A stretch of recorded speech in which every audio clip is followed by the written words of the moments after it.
சுதந்திரம் பெற்ற பிறகு பாரதிய ஜனதா கட்சியோட வரலாறு தொடங்குது. தேசத்தந்தை மகாத்மா காந்தியடிகள் சுட்டுக் கொல்லப்படுறாரு. அந்த சுட்டுக் கொன்ற நபர் RSS. இந்த அமைப்புக்கு அரசியல் ரீதியான ஆதரவு தேவை அப்படின்ற ஒரு முடிவுக்கு வராரு. முதல் தேர்தலில் 3 இடங்களில் மட்டும்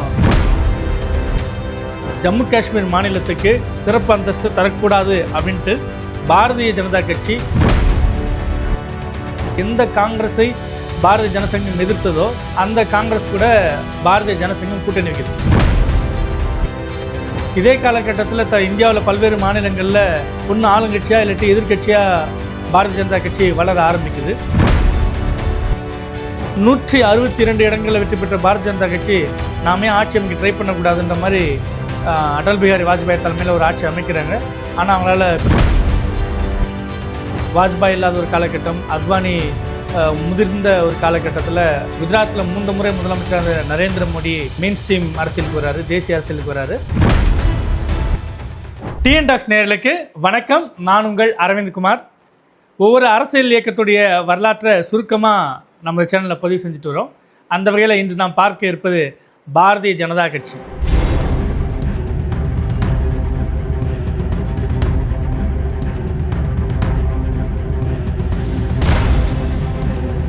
சுதந்திரம் பெறுவதற்கு முன்னதாக காங்கிரஸ் கட்சியோட வரலாறு தொடங்குதுன்னா, சுதந்திரம் பெற்ற பிறகு பாரதிய ஜனதா கட்சியோட வரலாறு தொடங்குது.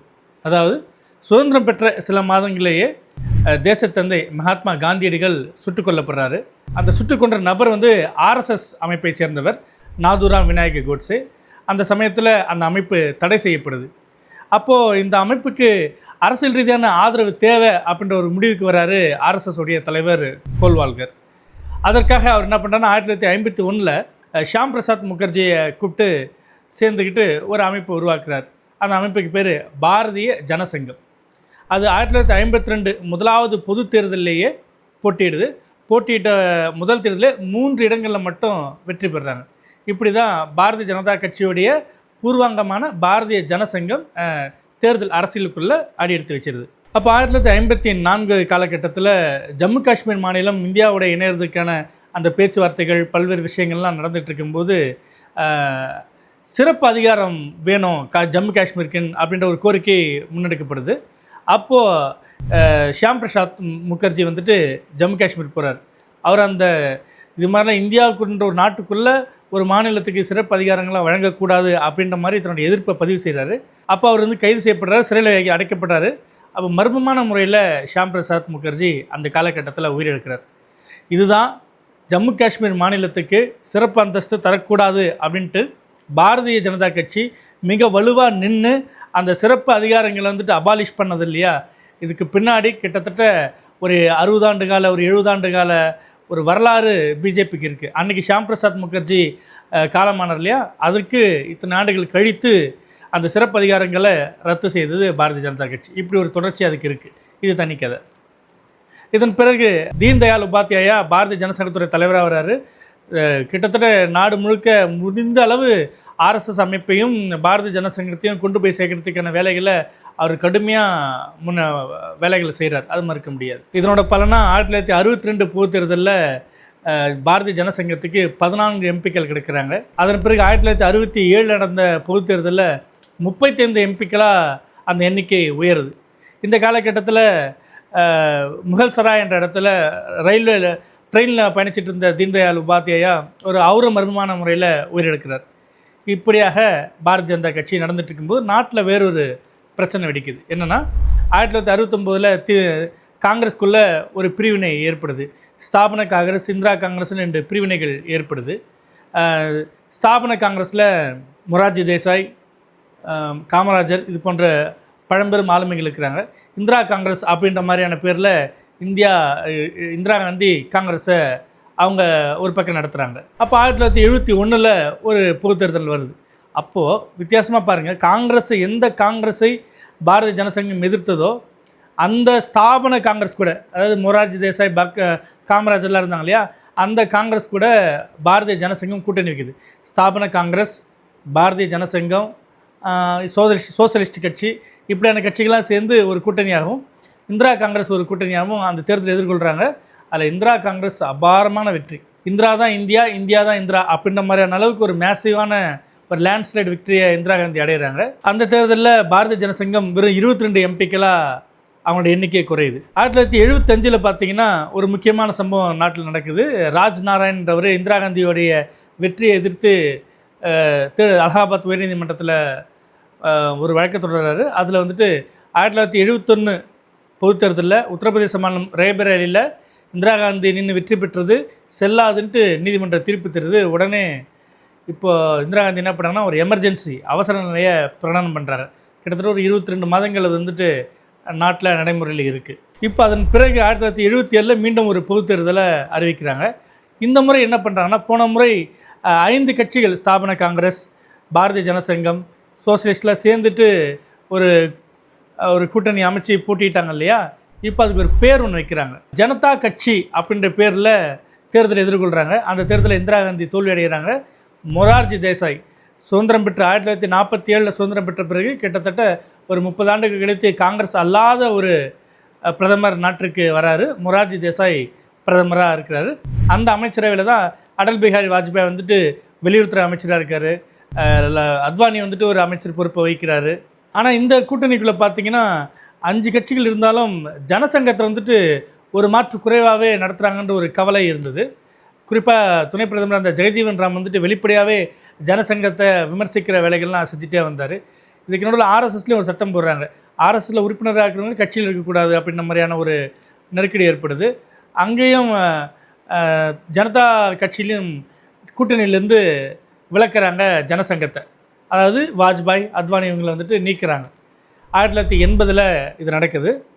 80 ஏப்ரல் மாதம் 5-6 தேதிகளில் ஒரு கூட்டம் போடுறாங்க டெல்லியில். அதில் தான் நமக்குன்னு ஒரு கட்சி வேணும், இதுக்கப்புறம் இந்த கூட்டணியில் நம்ம இணையக்கூடாது அப்படின்ற மாதிரி பாரதிய ஜனசங்கத்திலேருந்து கொஞ்சம் மாற்றாகவும், அதே சமயத்தில் ஜனதா கட்சியிலேருந்து சில பாயிண்ட்ஸையும் எடுத்துக்கிட்டு பாரதிய ஜனதா கட்சி அப்படின்ற பேரில் ஒரு கட்சியை 1980 உருவாக்குறாங்க. அதனுடைய முதல் தலைவராக அடல் பிஹாரி வாஜ்பாய் இருக்கார். பொதுச்செயலராக அத்வானி, இன்னும் சில பேர்லாம் தேர்வு செய்யப்படுறாங்க. டிசம்பரில் பாம்பேயில் பெரிய அளவுக்கு பொதுக்கூட்டம் நடத்தி பாரதிய ஜனதாவுடைய கொள்கைகள்லாம் அவங்க அறிவிக்கிறாங்க. அதில் மகாத்மா காந்தியோடைய கொள்கைகள்லாம் கொஞ்சம் எடுத்துக்கிறாங்க. ஆக்கப்பூர்வமான மதச்சார்பின்மை அப்படின்றது ஒரு கொள்கையாக அதில் சொல்கிறாங்க. இந்த காலகட்டத்தில் இந்திரா காந்தி தான் பிரதமராக இருக்காங்க. 1984 அவங்க கொல்லப்பட்ட பிறகு அதே 1984 ஒரு பொது தேர்தல் வருது. அப்போ இந்திரா காந்தி கொல்லப்பட்டதுனால ஒரு மிகப்பெரிய ஒரு அனுதாப அலை நாடு முழுக்க வீசுது. ராஜீவ்காந்தி காங்கிரஸ் கட்சி ரொம்ப அமோக வெற்றி பெறுது. முதல் முறையாக ஜனசங்கமாக 1952 3 இடங்களில் எப்படி அவங்க வெற்றி பெற்றாங்களோ அதுபோல் 1984 பொது தேர்தலில் பாரதிய ஜனதா கட்சியாக வெறும் 2 இடங்களில் தான் வெற்றி பெற்றாங்க. இந்த காலகட்டத்தில் ராஜீவ்காந்தி அமைச்சர்கள் இந்த விபி சிங் வந்துட்டு விலகிறாரு. ஜனமோர்ச்சா அப்படின்ற பேரில் அவர் ஒரு அரசியல் இயக்கத்தை ஆரம்பிக்கிறாரு. 1989 பொது தேர்தல் வருது. இந்த தேர்தலில் ஒரு மும்முனை போட்டி உருவாகுது. காங்கிரஸ், பாரதிய ஜனதா, அப்புறம் விபி சிங் உள்ளிட்ட பல்வேறு கூட்டணிகளாக வச்சுட்டு ஜனதா தளம் அப்படின்ற பேரில் ஒன்று உருவாகிறாங்க.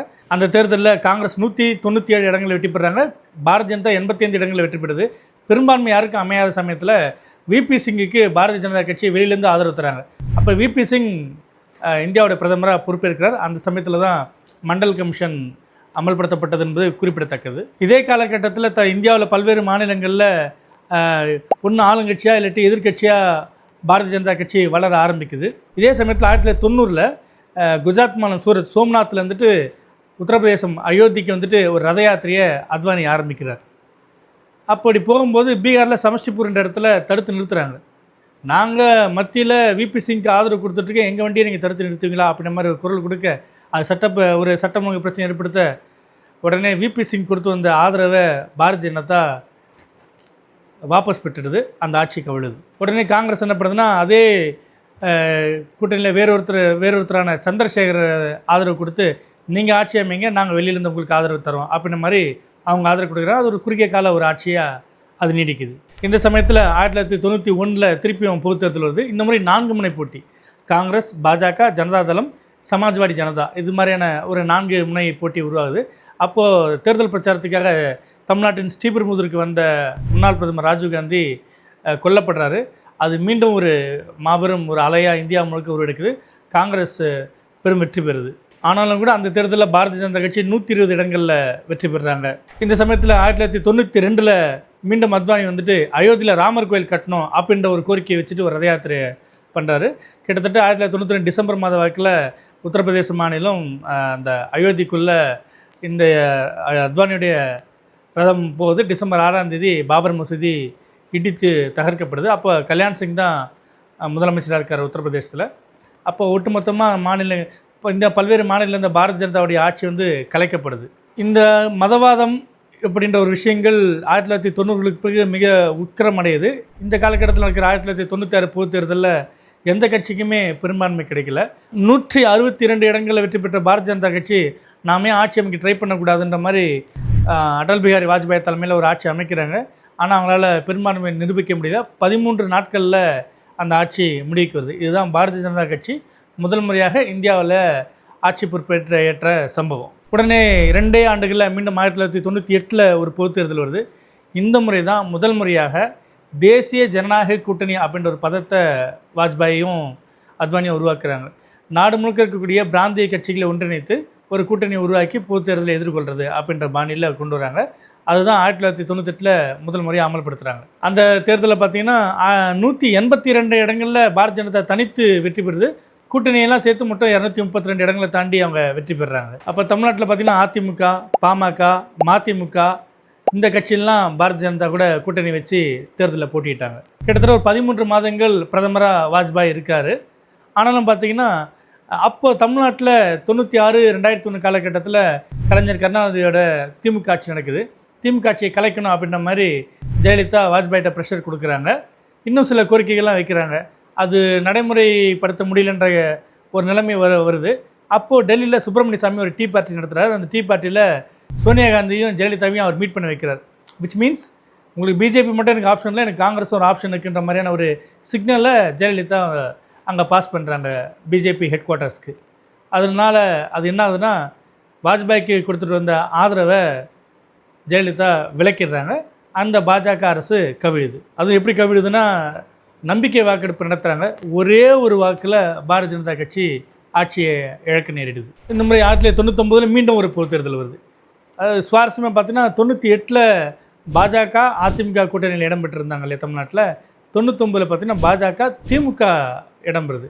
அப்போது காங்கிரஸும் அதிமுகவும் கூட்டணி அமைக்கிறாங்க. இப்படி ஒரு காலகட்டங்கள் தமிழ்நாட்டில் இந்தியாவில் நடந்திருக்கு. அந்த 1999 பொது தேர்தலில் பாரதிய ஜனதா கட்சி மீண்டும் 182 இடங்கள் வெற்றி பெறுது. கூட்டணியெல்லாம் சேர்த்து 280 இடங்களை தாண்டி ஜெயிக்கிறாங்க.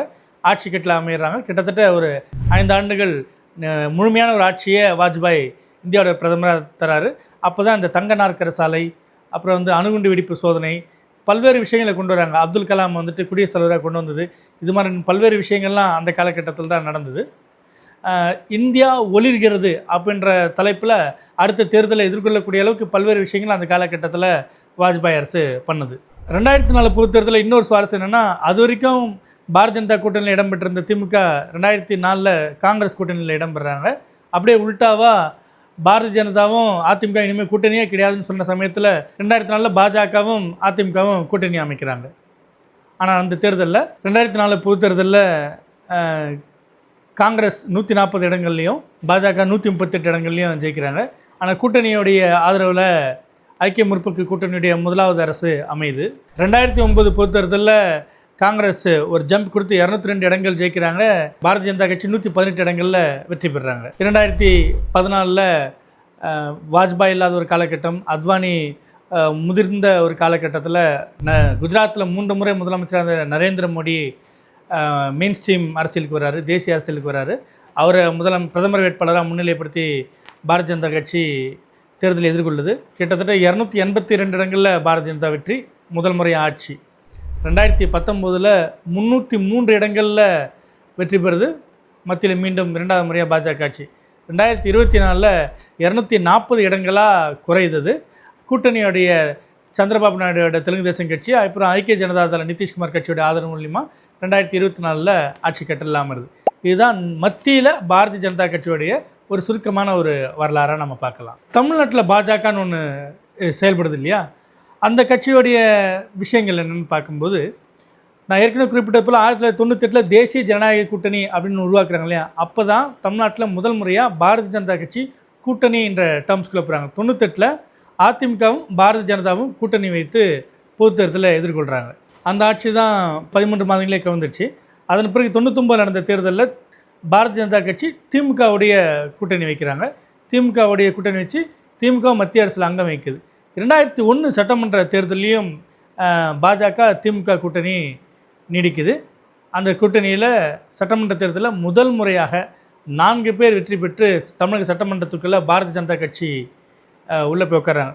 மயிலாப்பூர், மயிலாடுதுறை, காரைக்குடி, தளி இந்த 4 சட்டமன்ற தொகுதிகள் தான் 2001 பாரதிய ஜனதா வெற்றி பெற்றது. இல்லை காரைக்குடியிலேருந்து ஹெச் ராஜா தேர்வு செய்யப்பட்டார் என்பது குறிப்பிடத்தக்கது. 2004 பொது தேர்தலில் பார்த்தீங்கன்னா காங்கிரஸ் திமுக கூட்டணி உருவாயிடுது. அப்போது பாரதிய ஜனதா கட்சியும் அதிமுகவும் கூட்டணியை அமைக்கிறாங்க பொது தேர்தலில். ஆனால் அந்த கூட்டணி பெரிய அளவுக்கு வெற்றி பெறல. அதுக்கப்புறம் ஒரு 10 ஆண்டுகள் பெரிய அளவுக்கு கூட்டணி இல்லாமல் தான் இருந்தாங்க பாஜக. அதிமுக பொதுச்செயலாளர் இருந்து வந்த ஜெயலலிதா மறைந்த பிறகு 2019 நடக்கக்கூடிய பொது தேர்தலில் மீண்டும் அதிமுக பாஜக கூட்டணி உருவாகுது. அப்போவும் அந்த கூட்டணியில் பெரிய அளவுக்கு யாரும் வெற்றி பெறல. தேனியில் மட்டும் அந்த ஓபிஎஸோட மகன் ஓபி ரவீந்திரநாத் வெற்றி பெறுறாரு. அதே கூட்டணி 2021 சட்டமன்ற தேர்தலையும் கண்டினியூ ஆகுது. இந்த முறை அதிமுக கூட்டணியில் இடம்பெற்ற பாரதிய ஜனதா கட்சி மீண்டும் 4 எம்எல்ஏக்களை பெற முடியுது. 2001க்கு பிறகு 2021 ஒரு 20 ஆண்டுகள் கழித்து மீண்டும் 4 பிரதிநிதிகளை வந்து தங்கள் கட்சி சார்பாக சட்டமன்றத்துக்குள்ள அனுப்புகிறாங்க.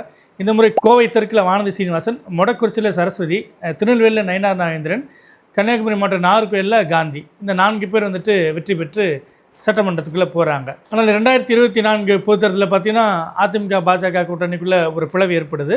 பாஜக தனித்து களம் காண்றாங்க, அதிமுக தனித்து களம் காண்றாங்க. பாஜக ஒரு கூட்டணி உருவாக்கி போட்டியிடுது. ஆனால் எந்த இடத்துலையும் அவரால் வெற்றி பெற முடியல. அதன் பிறகு இந்த உடைந்த அந்த கூட்டணி மீண்டும் 2026 சட்டமன்ற தேர்தலுக்காக இப்போ சமீபத்தில் ஒன்றிணைந்து தேர்தலை எதிர்கொள்ளக்கூடிய பணிகளில் அவங்க ஈடுபட்டுட்டு வராங்க. இதுக்கு நடுவில் தமிழக பாஜகவுடைய தலைவர்கள் ஒரு பட்டியல் இருக்குது. அதையும் நம்ம பார்த்துட்டோம்னா ஒரு முழுமை கிடைக்கும். 1980களில் தேசிய அளவில் பாரதிய ஜனதா கட்சி உருவாக்கப்பட்டது இல்லையா, அதே காலகட்டத்தில் தமிழ்நாட்டிலையும் அதுக்குன்னு ஒரு தலைவரை போட்டு ஒரு கட்சி ஆரம்பிக்கிறாங்க. அப்போ முதல் முறையாக தமிழ்நாட்டில் பாரதிய ஜனதா கட்சியின் முதல் மாநில தலைவராக இருந்தவர் கே நாராயணராவ். ஆக்சுவலாக அவர் வந்துட்டு ஒரு தெலுங்கர், அங்கே தெலுங்கு படங்கள்லாம் ப்ரொடியூஸ் பண்ணிட்டு இருந்தார். ஆனாலும் அவர் தான் இந்த கட்சியுடைய மாநில தலைவராக முதல் சில ஆண்டுகள் அவர் தான் இருந்தார். அவருக்கு பிறகு 1984லேருந்து 89 வரைக்கும் ஒரு 5 ஆண்டு காலம் KN லட்சுமணன் இந்த கட்சியுடைய மாநில தலைவராக இருந்தார். அதன் பிறகு இலகணேசன் இந்த கட்சியோட மாநில தலைவராக வர்றார். திருப்பியும் ஒரு டென்யூர் 1990லேருந்து 96லேருந்து 2001 வரைக்கும் KN லட்சுமணன் 2வது முறையாக மாநில தலைவராக வழிநடத்துகிறாரு. 2000 பார்த்தீங்கன்னா டாக்டர் கிருபாநிதின்னு ஒருத்தர், அவர் தான் தமிழ்நாடு பாஜகவுடைய தலைவராக நியமிக்கப்படுறார். அவர் தான் அந்த பட்டியலினத்தை சேர்ந்த முதலாவது பாஜக மாநில தலைவர். கிருபாநிதிக்கு பிறகு திருப்பியும் இலகணேசன் கொஞ்ச காலம் தமிழக பாஜகவை வழிநடத்துகிறாரு. 2004லேருந்து 2007 வரைக்கும் CP ராதாகிருஷ்ணன் தமிழக பாஜக தலைவராக இருக்கார். அவர் தான் இப்போ குடியரசு துணைத் தலைவர் தேர்தலில் தேசிய ஜனநாயக கூட்டணியுடைய வேட்பாளராக களம் காண்றார் என்பது குறிப்பிடத்தக்கது. 2009லேருந்து 2014 வரைக்கும் பொன் ராதாகிருஷ்ணன் தமிழக பாஜக தலைவராக இருக்கார். 2014லேருந்து 2019 வரைக்கும் தமிழிசை சவுந்தரராஜன். இந்த காலகட்டத்தில் தான் தமிழக பாஜகன்னு ஒன்று இருக்குது அப்படின்ற ஒரு பரவலான ஒரு பேச்சுக்கள் இப்போ தான் அடிப்படுது.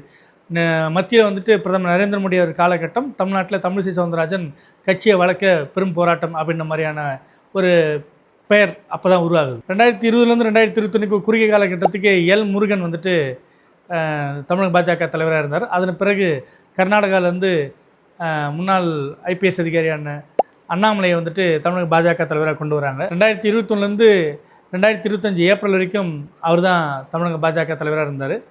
அவர் அதிரடியான செயல்பாடுகள், தடாலடியான பேச்சுக்கள், முன்னுக்கு பின் முறையான பேட்டிகள், ஊடக செய்தியாளர்கள் ஒருமையில பேசுகிறது, இப்படி எல்லா ஏராளமான நெகட்டிவ் விஷயங்கள் இருந்தாலும் தமிழக பாஜகன்னு ஒன்று இருக்குது அப்படின்றத பட்டி தொட்டிக்கும் கொண்டு போய் சேர்த்ததில் அண்ணாமலைக்கு பெரும் பங்கு இருக்குது. இப்போ அண்ணாமலைக்கு பிறகு ஏப்ரலுக்கு பிறகு பார்த்திங்கன்னா இப்போ நயினார் நாகேந்திரன் திருநெல்வேலி பாஜக MLA, அவர் தான் இப்போ தமிழக பாஜக தலைவராக இருந்துட்டு வர்றாரு. ஒரு பக்கம் நீண்ட நெடுங்கம் பாரதிய ஜனசங்கத்திலிருந்து பாரதிய ஜனதா கட்சியாகி வெறும் 2 இடங்களிலிருந்து 303 வரைக்கும் உச்சபட்ச எண்ணிக்கையை தொட்டிருக்குது மத்தியில் ஆளக்கூடிய பாரதிய ஜனதா கட்சி. தமிழ்நாட்டில் 2001 திமுக கூட்டணியில் இருந்தபோது 4 MLAக்கள், 2021 அதிமுக கூட்டணியில் இருக்கும்போது 4 MLAக்கள், இப்படியாக தமிழக பாஜக இருக்குது. 2026 சட்டமன்ற தேர்தல் தமிழக பாஜகவுக்கு என்ன தரப்பு காத்திருக்குன்றது மக்கள் தான் சொல்லணும். ஆனால் தேசிய அளவில் பெரும் வெற்றிகள் இருக்கக்கூடிய பாரதிய ஜனதா கட்சி தென் மாநிலங்களில் குறிப்பாக தமிழ்நாட்டில் பெரிய அளவுக்கு காலொன்ற முடியாமல் போகிறதுக்கான காரணம் அந்த இந்துத்துவ சக்தி மதவாதத்தை வெளிப்படையாக பேசக்கூடிய ஒரு அரசியல் களமாக வட இந்தியா இருக்குது. அந்த மக்களும் அதுக்கேற்ற மாதிரி இருக்கிறாங்க.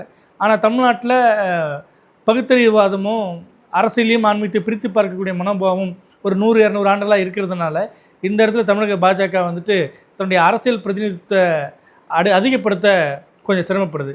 ஸோ வட இந்தியாவில் வெற்றிக்கான ஒரு பாணின்றப்போ தென்னிந்தியாவில் தமிழ்நாட்டில் வெற்றிக்கான பாணின்றதை அவங்க மாற்றினால் ஒழிய இங்கே அவர்களுக்கான அரசியல் வெற்றி என்பது சாத்தியமில்லை. இது போன்ற நுணுக்கமான அரசியல் பார்வை கொண்ட வீடியோக்களை தொடர்ந்து நமது டிஎன் டாக்ஸ் யூடியூப் சேனலில் பாருங்கள். நன்றி, வணக்கம்.